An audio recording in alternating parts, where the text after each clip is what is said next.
Do I have to be having an orgasm about every single product that's coming about the place? Like, that's what it feels like to me at the moment. Like, people are just like on QVC telling you how this product is going to change your life.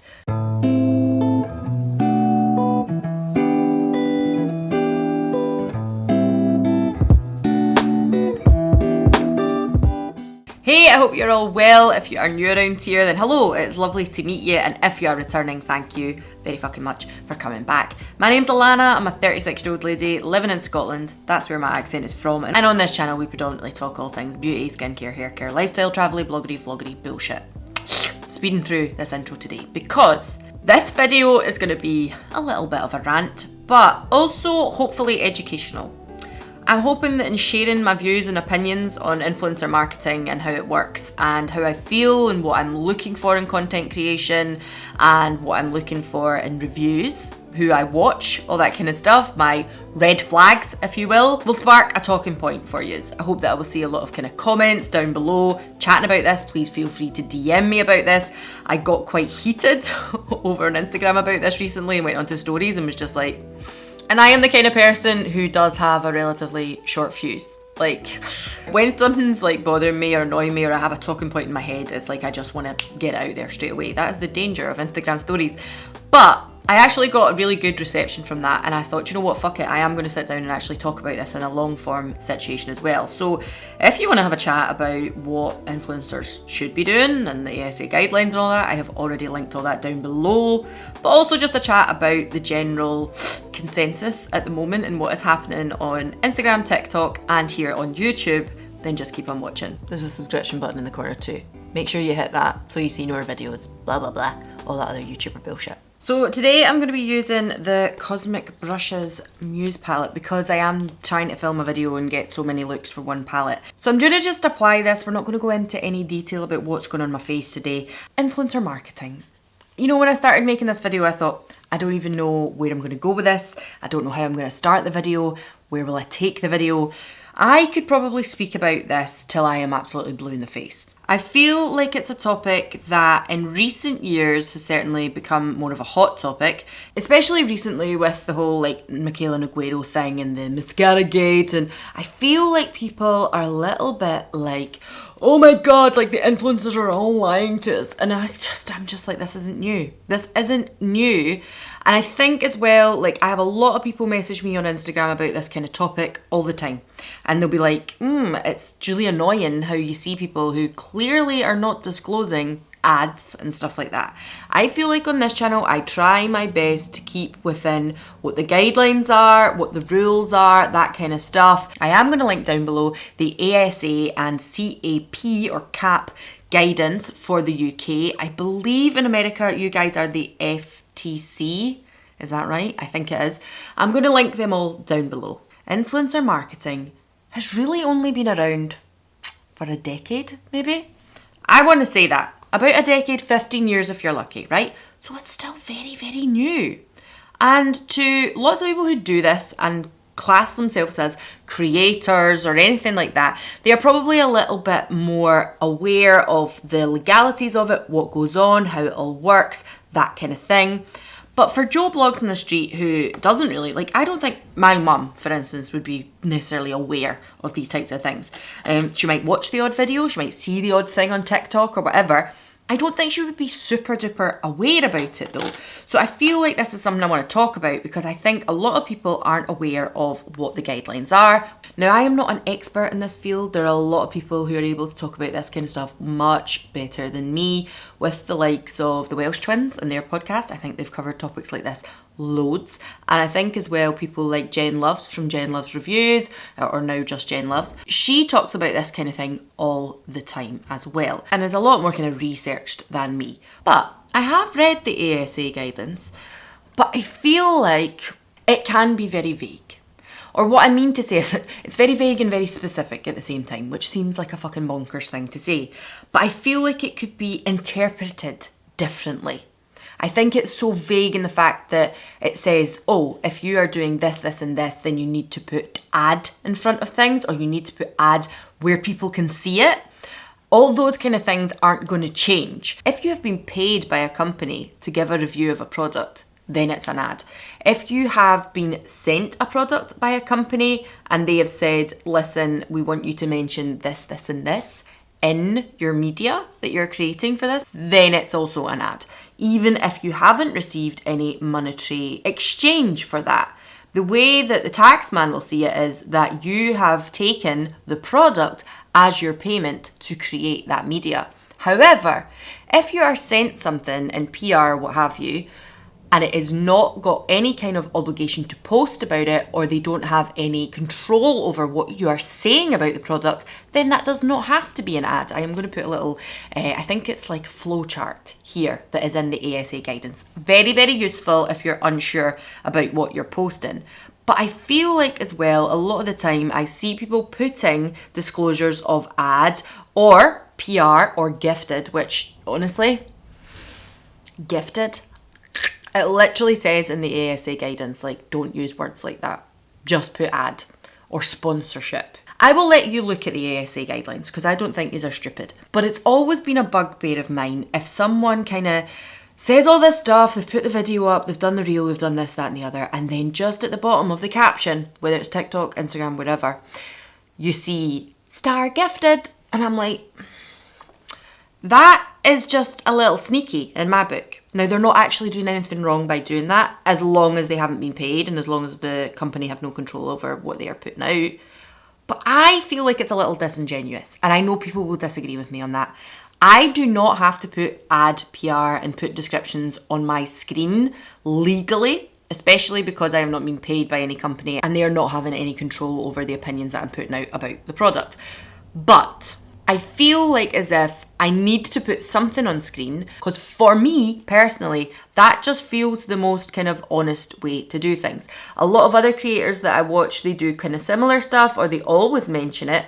And even if they don't, that doesn't mean to say as if I'm like, you are obviously lying. You are a liar. You are not a good influencer or creator or YouTuber, Instagrammer, whatever. I am not saying that for a second. But I do feel like with this whole airy-fairiness that is going on over in the likes of Instagram and TikTok at the moment, or over the last kind of 2-3 years, it has led to the likes of de-influencing on TikTok, which became a big thing after Michaela Negrero's Lashgate situation. And what I'm going to say about that is the kind of people who are on TikTok now, and even to a degree, the people who are on Instagram, that things kind of kicked off during the pandemic. During 2020 and 2021, everybody jumped onto Instagram or TikTok or wherever and thought, I am going to start being a beauty creator, a fashion influencer, whatever it was that they jumped on to think, I'm going to start doing that because there was an influx of it. With that is coming the same kind of things that I seen happening on YouTube circa 2014 to 2016.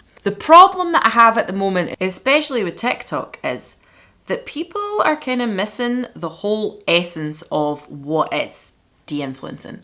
De-influencing, the first time I ever experienced it, was called anti-hauling. And I actually do videos where they're called Stunning Shite or Should I Pass? And I look at new makeup releases and I say whether I think it's worth it, whether I'm interested in it, whether I won't touch it with a barge pole, why I think it is absolutely fucking shite and stupid. So those videos have always been around over on YouTube. These are not new things. I watched Angelica Nyqvist kind of talk about this topic after the whole Lashgate situation. And I think she articulated it fantastically, so much better than I ever could. And I am going to put her video up in the corner here so you can go and see it. And essentially what she was saying in her video was that this new de-influencing trend that we were seeing on the likes of TikTok or Instagram was not actually the same as anti-hauling. The whole point in an anti-haul, when Kimberly Clark used to do it, who was a fantastic drag performer, I believe is now working on Broadway somewhere, they were looking at a photo of something, putting it on the screen and saying to you, do you really need this? Anti-hauling it, so not purchasing it whatsoever, just saying, listen, have you already got 5 bronzers like this? Do you need it? Or can you use up the products that you already own? It was all about consumerism and kind of marketing and all that kind of stuff. And actually, if you go back again, I will link down below Kimberly Clark's videos.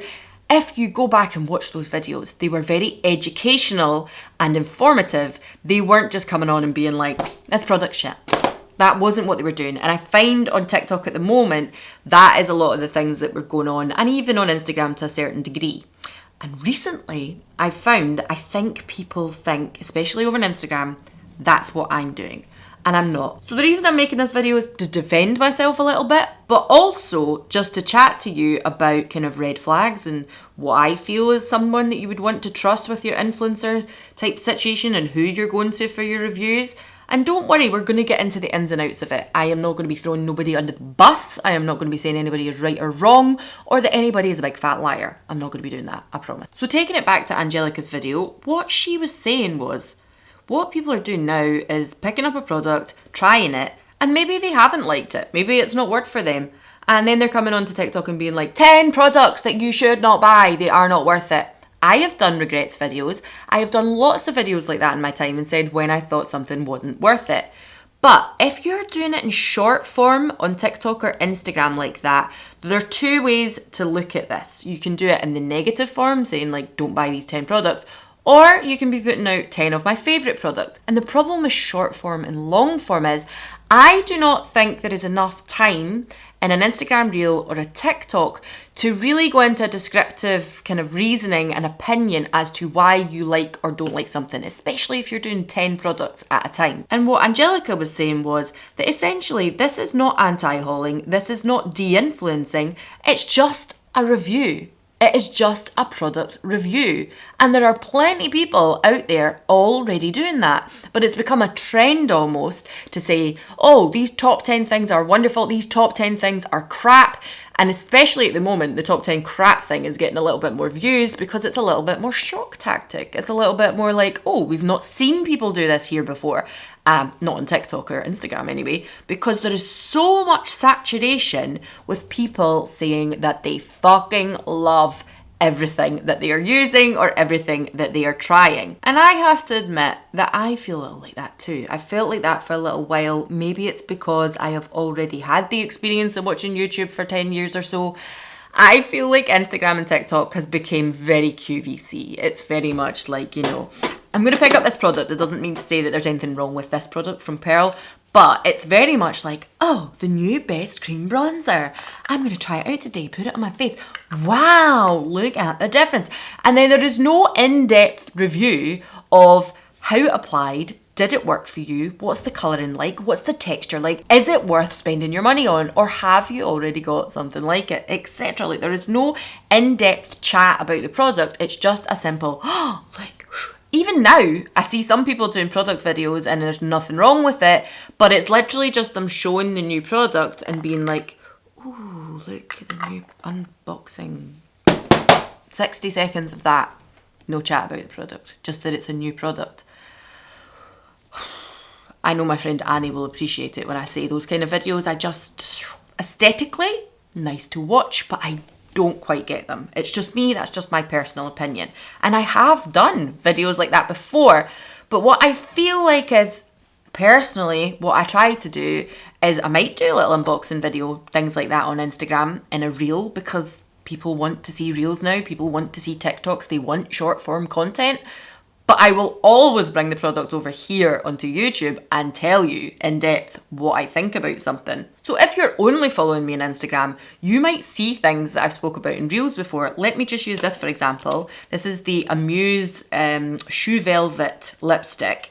And it's like a liquid lipstick. It's in the shade Falling Blossoms. This was sent to me, and it was sent to me in return for a review or a reel of the product, me trying it on. When I tried it on, I thought that's quite a nice product, goes on very smooth, very, very blurred lip on the edge, that kind of K-beauty, Japanese beauty type of blotted lip going on. Very, very nice.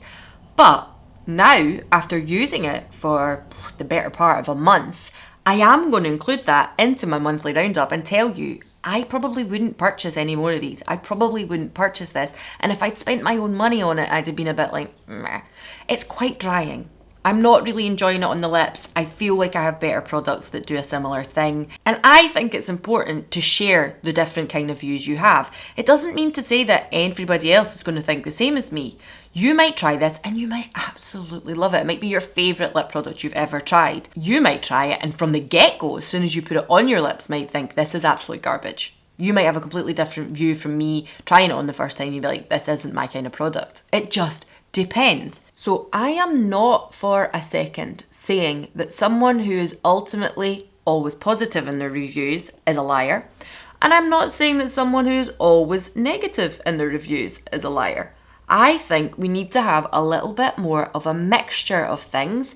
I think people need to be a little bit more obvious about their disclosures, because I do think it makes a big difference if everything that someone is showing you is just PR or a paid sponsorship or anything like that. If it is an ad and it is what you're always seeing from that creator, then like it or not, it is going to be difficult to get a well-rounded review from that one creator. And that is why it is important that we're following lots of different creators as well. Now let's take the example that I actually spoke about over on Instagram. I was speaking about the YSL Lash Clash Mascara. I've recently spoke about it here in my Watch New video, and now, a few weeks on, because that was filmed a little while ago, I could tell you that I would absolutely never buy that mascara with my own money. And the thing is, sometimes PR companies send you out something directly from a company, but also there are companies that you can sign up to and opt in on products as well. And that is what I do with the likes of Community Scene. I am going to put their link down below as well. I am not paid by them, nothing like that. But what they do sometimes is come along and say, listen, a brand came to us, they have a new launch, would anybody like to try it, basically? Now they send out a lot of stuff. They send out hair things, they send out vitamin things, supplements and all that kind of stuff. They send out makeup products, they send out body products, all different kinds of things. And you might see someone who basically, it looks like they opt in on every single item from Community. There's nothing wrong with that, absolutely nothing. It is a good way to try products that you maybe thought, I don't know if I would have noticed that in a shop, I don't know if I picked it off a shelf, etc. But what I try to do is pick up products from them or opt in on products from them that are things that I think, well, I love mascara. If I had to pick like my desert island product, it would be mascara, possibly a lipstick and blush. Those are my three vices when it comes to makeup. I don't really care for base too much. I'm not that bothered about my eyebrows. I can push them up with a spoolie. But those three products are like my ultimate favourite things when it comes to makeup, even though I love a bright eyeshadow. So when I seen that they were releasing a YSL mascara, I have not bought things from YSL for a very, very long time. Maybe from like Touche Éclat days or a lipstick or something. I have not bought from them for ages. And I thought, I would quite like to try a YSL mascara. Why not? And I opted into that. Would I opt into the likes of maybe some of the supplements they're offering or things like that? Probably not, because it's just not the kind of thing I'm going to share on my channel. It's not the kind of thing I'm very interested in. I think they put up some stuff not long ago as well with regards to like curly hair. I have no need for that. My hair is naturally poker straight. I have not straightened my hair today. This is the way it is if I just blow dry it. That is it. Like, I don't even need to blow dry it straight. I can just blast it with a hairdryer. It's going to be this poker straight. Personally, I hate it. I would much rather have a kind of wave or a kink to my hair, but we all want what we can't have, right? Anyway, I like to think that I justify the things that I put up and the reason why I'm either trying them, or if I try them and I say that I enjoyed this product, I give it a decent length of time, which means a lot of the time I'm not a very sellable influencer. I have had this palette now for, maybe a month, 6 weeks, I want to say. I am still trying it out and I still haven't put a video up about it. I didn't want to just get this palette, wear it like for a day and then tell you how fucking fantastic it was. Now there's nothing wrong with if someone does do that, because sometimes, especially people who this is their full-time job, content creating is their full-time job, that is fine, because they might actually be able to try 2 looks in one day, test it out the next day, and within a couple of days are able to get a good feel for it. They might be able to get up a review video within a turnaround of 3 to 4 days, no problem. And that's fine, that's okay. I do not have the time to do that. This is not my full-time job. This is definitely much more of a hobby for me. And if it turned into something monetary, that would be fucking amazing. But I can assure you, there ain't nobody chapping on my door to say, here, can we give you money to talk about our product? There has been the odd occasion people have wanted to use some of the content that I've already created, and they have said, can we share this to our platforms? And I've been like, okay, fine. And then there's other times where I've been like, well, no, actually, you can't share it to their platform. I want you to give me this amount of money. Then you can use my content. And they have laughed. They have laughed me out of the door. So I am not getting paid for any of this. But But if this is your job, then I understand the quick turnaround. I understand the reasoning to be like, I am going to wear this palette 3 times within the space of 3 days, and I am going to come to you with a good review of it. I think that is absolutely fine. I just do not have the time for it. I would rather take my time, try the palette out, try a few different looks, see how it's worn, and then come back to you with a relatively well-rounded review. And as I say, that's not particularly sellable to brands because they want, when their stuff is launched, people to be hyping their stuff or reviews to be out and things to be searched for when they're actually being launched, not a month later. But that brings me back to the kind of stuff that I'm seeing on TikTok and Instagram that I feel like is a little bit kind of, oh, we're just putting it out there for views. Like, I like this product, I've tried it, there's no real big in-depth description. I'm going to say an exception to the rule there because I see people like Kat the Makeup Mum, Michelle from Beyond the Dressing Table, even Anita recently, who also put up a review of that YSL mascara and was quite in depth about it on her stories. I see people in their captions, by Sarah Kate as well recently, I've seen her reviewing the mascara as well, and if you look at the caption, usually it's a relatively well balanced, like here's the reasons I like the product, here's the reasons why it might have a few cons to it, but overall I like this product and I would spend my money on it, or overall I think it's okay but it's not what I would spend my money on. I do see people doing that regularly on Instagram, YouTube, TikTok, etc. The problem again with TikTok and Instagram is I think short form content, people are not going to be clicking on the captions. It's just not going to be what people do as much. Whereas people who sit down to watch a long form video generally are going to sit and watch the long form video. Now you might lose them within the first 60 seconds of you filming that video because again on YouTube that is very, very common. People click onto a video. If you can't grab their attention within the first like 60 to 2 minutes, then they're off. They're not going to watch the whole video to the end.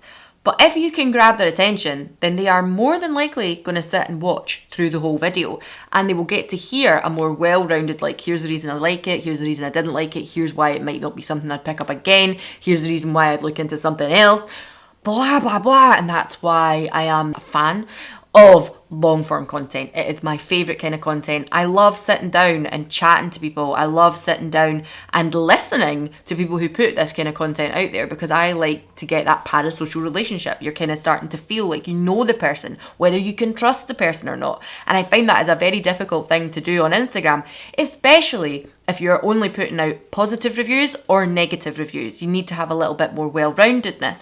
And it is very difficult because it is also very subjective. Is it subjective or is it objective? Let me look that up. Subjective, definitely subjective. Objective is when you're dealing with fact. Subjective is when you're dealing with your feelings, experiences, all that kind of stuff. And beauty, fashion, any of these things that are a more creative type of topic are subjective. You are not going to have the exact same skin as me. You're not going to have the exact same skin tone as me. You might not have the same colouring as me. And with that as well, I think it's really important that when we are trying things, we are going back and trying them again. For instance, let me just talk about this. This is the NYX The Brow Glue. And I think at the time when I very first tried this, I was on Instagram saying like, yeah, it certainly seems to hold my brows up, but I don't really see the tint. I'm kind of like, meh, not that bothered about it. And now here I am 4, 5, 6, 8, maybe weeks later, still using the product. And actually it's something that I've been reaching for really, really frequently and really, really enjoying. But if you were to take my very first opinion on view of it, then you'd be like, oh, she doesn't like that product. That product's crap. What's the point in buying it? Alana said it was shit.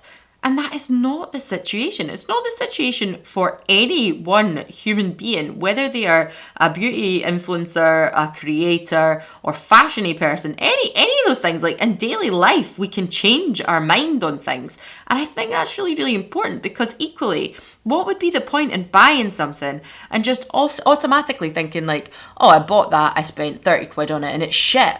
I wasted my money. Now, you might come back to it and still think, I did fucking waste my money there, I'm not going to bother. But someone else might spend 30 quid on that thing and think it is the best thing since sliced bread. So there is no like, I wish people would not take offence to this kind of thing. And I kind of mentioned that in my stories recently, like do not take it personally.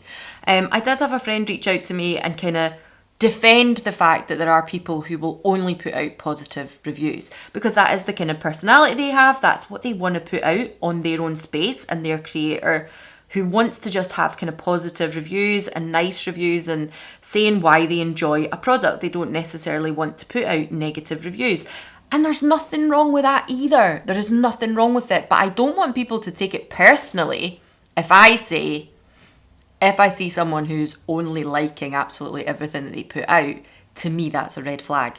Because to me, personally, my opinion of who I like to consume and watch, that is a red flag.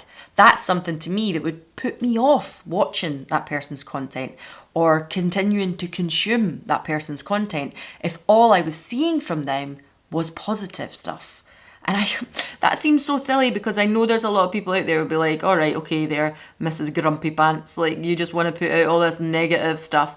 And I don't. I absolutely don't want to just put out this negative stuff. But I would like to think in what I am doing, I am putting out relatively well-rounded reviews in my own opinion. As I say, you can absolutely change your mind on things. We can absolutely have differing opinion on things. But we don't need to fall out about it. We absolutely do not need to fall out about it. There is no point. And another point that friend actually brought to me was that sometimes they get sent things and maybe they have had a crap experience with it and then they just don't post about it. They just don't put up the crap experience. And that is absolutely fine as well. But I have been sent things and I've thought, oh, I didn't really like that. Didn't suit my colouring. The texture wasn't great for my skin. This didn't work, that didn't work. And I haven't posted about them. Generally, when I do that, it's because it's been a smaller brand or business that sent me something. And again, I'm saying this like I'm fucking receiving stuff every other week. I'm not. But I have had smaller businesses reach out to me and say, can we send you this? I think a lash company once asked me to send stuff. And I actually said to them, listen, I'm not a big lash wearer. If you look at my Instagram or on any of my videos, I very rarely put on a lash. And I said that to them and they were like, that's okay, like let us send you some stuff, maybe we can change your mind about that. They didn't change my mind about that. But the reason I never shared those lashes or my experience with that brand or those lashes were for two reasons. One, because it didn't do anything that I thought, oh, these lashes are absolutely crap. It just wasn't for me. And the fact that it was a small business. I think you could cause a lot more detriment to doing it to a small business. Whereas if you're picking up things from YSL, who are like one of the biggest, they're under one of the biggest houses, one of the biggest umbrellas, like the Louis Vuitton and all that mob. Oh, I can't remember the name of it. It's like a big corporation, right? Same goes for your Charlotte Tilbury, your NARS, all this mob. If they come out with something and I try it and I think that did not work for me, or I think, do you know what, this is just overpriced and shit and I don't like anything about it, am I going to share it and going to say, like, this is crap, this didn't work for me? Abso-fucking-lutely I am, because I'm like, this is a £30 mascara. This is a £30 mascara from YSL. If you are only seeing people in 60-second reels going like, here's the before and after. Now, I'm telling you, I filmed the reel with it. I just never posted it. And the before and after looks fantastic. That might change somebody's mind to spend 30 hard-earned pounds or dollars, whatever it is you want to say, on that product. And then they get it home and the same thing happens to them that happened to me. It fell down my fucking face and I looked like a panda by the end of the day. Do I think anybody from Yves Saint Laurent is giving a shit about me saying this product wasn't that great? Abso-fucking-lutely not. I am a minnow. I am a tiny fucking tadpole in this great grand world of beauty and influencer marketing and all that kind of stuff. But for the small pool of people that I have here and the people that I interact here, you are my people. You are the people that I want to talk to. And I'm so glad when I did bring this up because a lot of you said you were absolutely sick of seeing everybody saying that they loved everything. And you guys told me that you found it refreshing when I spoke about things like this. And it was good to know. And I just want to say to people, always take it with a pinch of salt. Even the things I'm saying, take it with a pinch of salt. Obviously, you can build up a trust. You like listening to people, and I do it with creators as well. There's people that I think I would trust your opinion over the top of other people's. And maybe some of you feel like that about me. And I am so fucking incredibly flattered if anybody feels like that about me here. Feeling like, oh, you always put out the honest kind of view. One day, I might come out and say, do you know what? I've been trying this. It's a glossy ultra lip, but I've not been trying it. I've been loving it for years. But I've been trying this product, right? and it's shit. And you might turn around and be like, oh, I tried that and I really liked that. Or that's one of my favourite Holy Grail products, Alanna.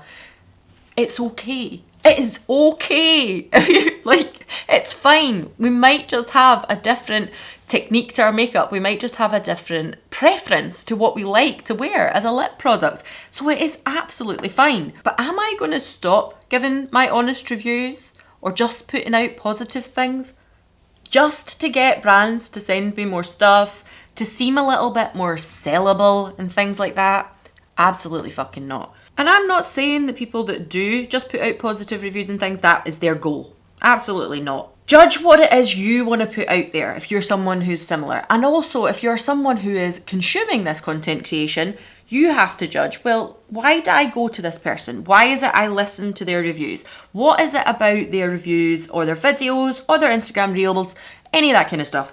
What is it I enjoy about them? Is it their personality? Is it because they do really good in-depth reviews? Like another person that Kat put me on to, I want to say, is it Alexis Androulakis. I'm really sorry if I'm pronouncing that wrong. I'm very, very sorry. This is a lady that puts up like pretty much beauty education. Like she puts up kind of what the ingredients are, how things are made, like down to the components and all that kind of stuff. And I think I've kind of mentioned it on this channel before. I certainly mentioned it over my Instagram quite recently. And that kind of content to me is so important. So incredibly important. And if you're looking to someone who knows what they're talking about, works in the business, and it's not just a subjective view, it is an objective view, looking at facts and how things are made and what is in them and how they work, then that is the kind of person that you want to be following. You should be following people like that. You should be following people like me who are a little bit more cutthroat. You should be following people who are a little bit more positive and happy and light and all their stuff. You need to have a good variation of people. And the most important thing is you need to deem by yourself what you think is important and what you think you want to see from the creators that you are following. I said already, my personal preference is not someone who is going to just put out positive reviews all the time. It's not someone who's just going to show a kind of 60-second reel of a product and being like, here it is, here's it on my face. I want in-depth. I want to hear the good and the bad. I like to see someone review a company, for instance, like a brand, and maybe they pick up, I don't know, 4 or 5 products from them, 2, 3 products, it doesn't really matter. And maybe out of those products they're like, do you know what, this is fantastic, this is so my cup of tea, but this, I probably could have left it at the door. I am someone who clearly likes quite high, very impactful blush. If you're not that person, then me and you and our blush decisions, I also like quite a glossy blush, we are maybe not going to be in the same kind of team for that product in general.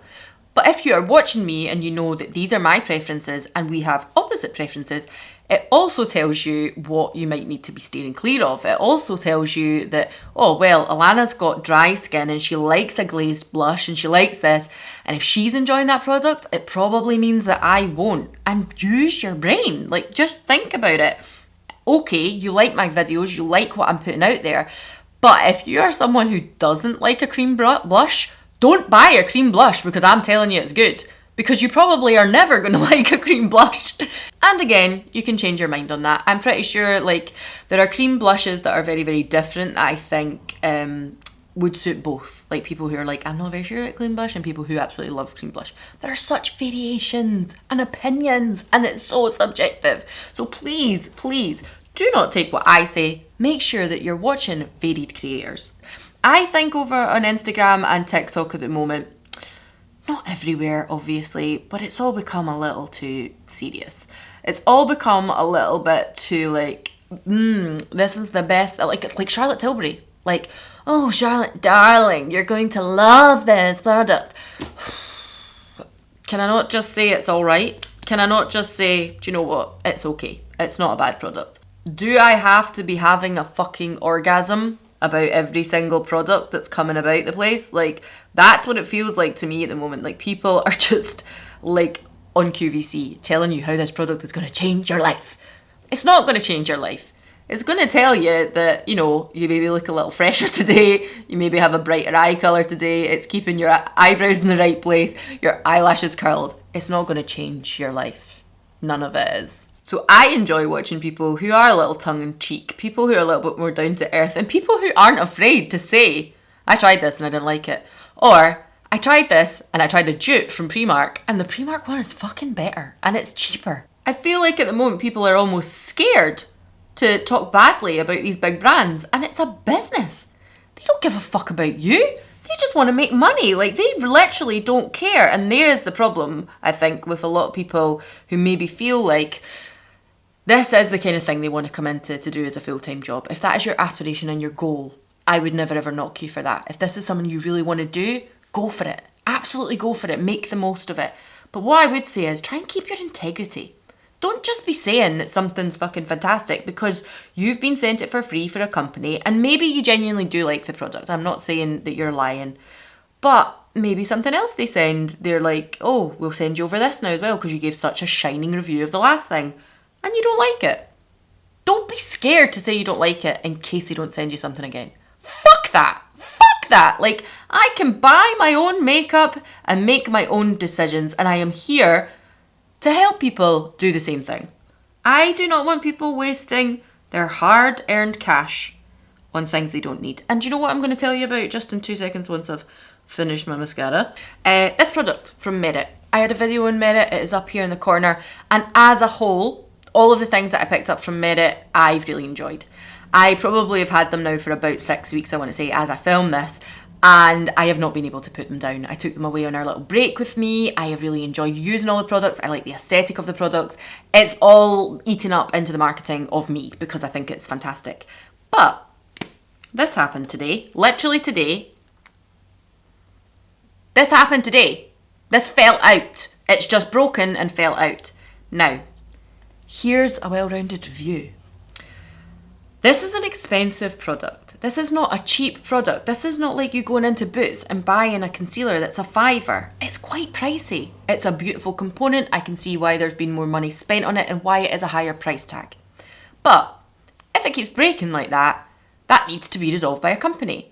I am not going to sit and tell you this is a be-all and end-all product and it's fantastic and not mention that fault. Because why wouldn't I mention that fault if people are spending 30, 40 quid on a product? However, I do really, really enjoy the product. The product itself, when I apply it to my face, I probably just put it in kind of like areas like this because I have put some foundation on today, so I don't need too much going on. I have really, really been enjoying using this as a product. So I am quite disappointed that it's fell out like that because honestly, it probably would be something that I would say if you have my kind of skin tone, you like my style of makeup, you like a more sheerer coverage of a base, I would recommend it to you. It's more of a satin base than it is like glossy stretch. It's not a cakey heavy base, but it does move about the skin as well. It doesn't set down. And I would highly recommend the product. I think it is lovely. But now that has happened, I am going to tell you that has happened because I would hate to think I've recommended that product to people and then they're like, I spent whatever amount of money on that, Alanna, and mine's fell out and it's shit. I have already contacted Merit and messaged them and their customer services to say this isn't acceptable because it's not acceptable and we shouldn't be shying away from saying those types of things because it is our money we are spending and they need to have constructive criticism because that needs to be resolved before they keep selling components like this because they clearly don't work. When I went on to Merit's Instagram, I could see lots and lots of comments with the same problem. So it is something that needs to be rectified. Similar to that of Bioma and some of their packaging, I'd recently seen they had looked into some things and changed some things because there was lots of complaints around the packaging and that's how change occurs. So don't ever be scared to say, this didn't work properly, this shouldn't have happened with a big company. Fuck it, it doesn't matter. And if it is a company that has any integrity, they will continue to send you stuff because they want to know when things need to be changed. If they don't have that integrity, then they're just wanting to make a buck out of you. They just want it to look like their product is worth it and more people to spend money on it. And lastly, just another little thing that I'm gonna kind of chat about here. I recently seen on Instagram quite a few people talking about the fact that they hate dupe culture. Now, this is a kind of controversial topic because the likes of Revolution, for instance, dupe loads of huge big brands. And ethically, I can see why people will say that's not right. You know, you shouldn't be copying, like the people, the designers, the people that have put stuff into this, the the formulations, the scientific cosmetologists and all that kind of stuff, the people that have actually put the work in, that's why the product probably costs more money from the higher end brand or the indie brand, right? And obviously Revolution do dupe a lot of high-end brands and a lot of high-end products. Now I get why people feel like that's not right. I understand it. It's like stealing from artists and stuff like that. Be it Charlotte Tilbury, NARS, Bobbi Brown, Fenty even, you know, like these big high-end brands, MAC. I can't help but feel like if Revolution want to dupe a company like that, I don't give a shit. Do I think they should be doing it exactly, like, you know, maybe they dupe Benefit and it looks exactly the same, that kind of thing. Should they be doing the packaging exactly the same? Maybe not. Maybe not. I know Primark recently, and Elf recently as well, they've duped the Charlotte Tilbury ones, haven't they? I think if they are duping it exactly, and the packaging and all that as well, when we take that example, why they would want to dupe the Charlotte Tilbury packaging, I don't know. Because it is shit.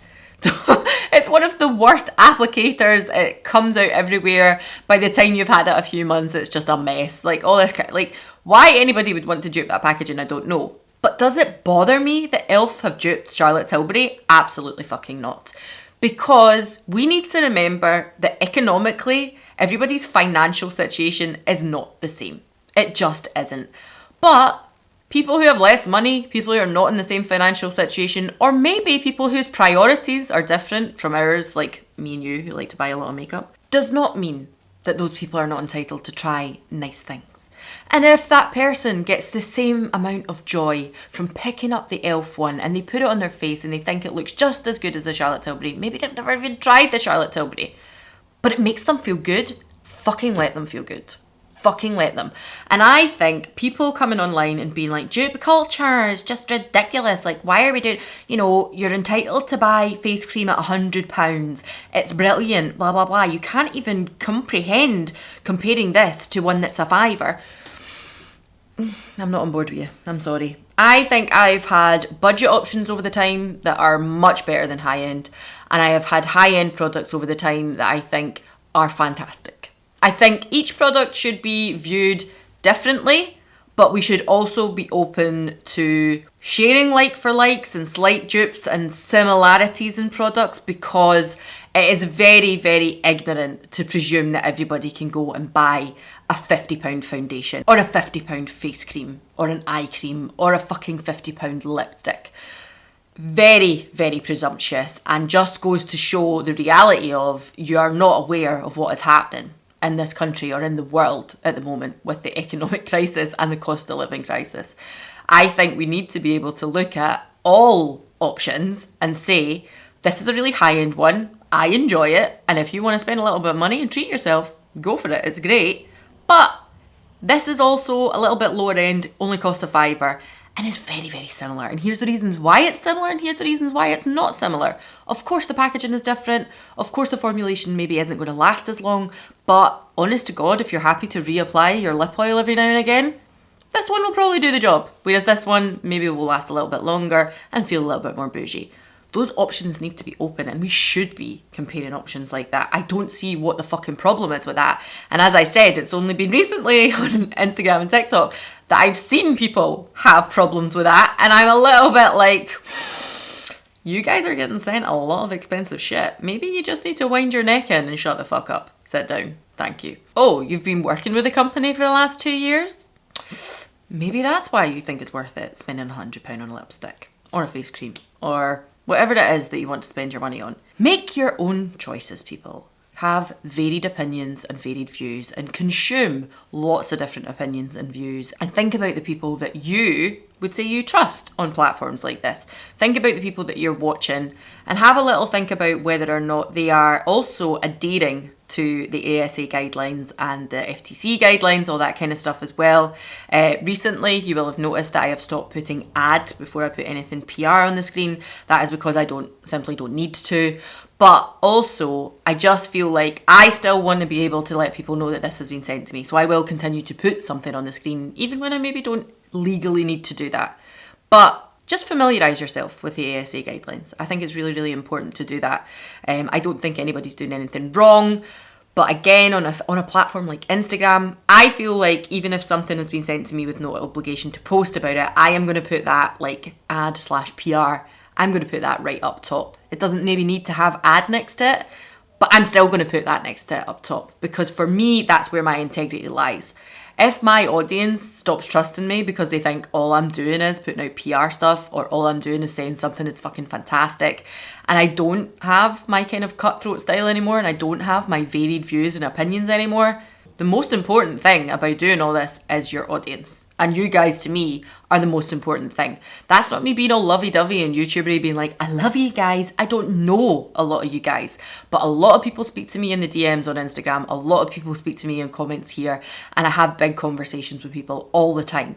And that is where my integrity lies. Try and remember that. Keep your integrity. And as I said already, if you are someone who is just putting out positive stuff all the time, that is not me for a second saying that you don't have integrity.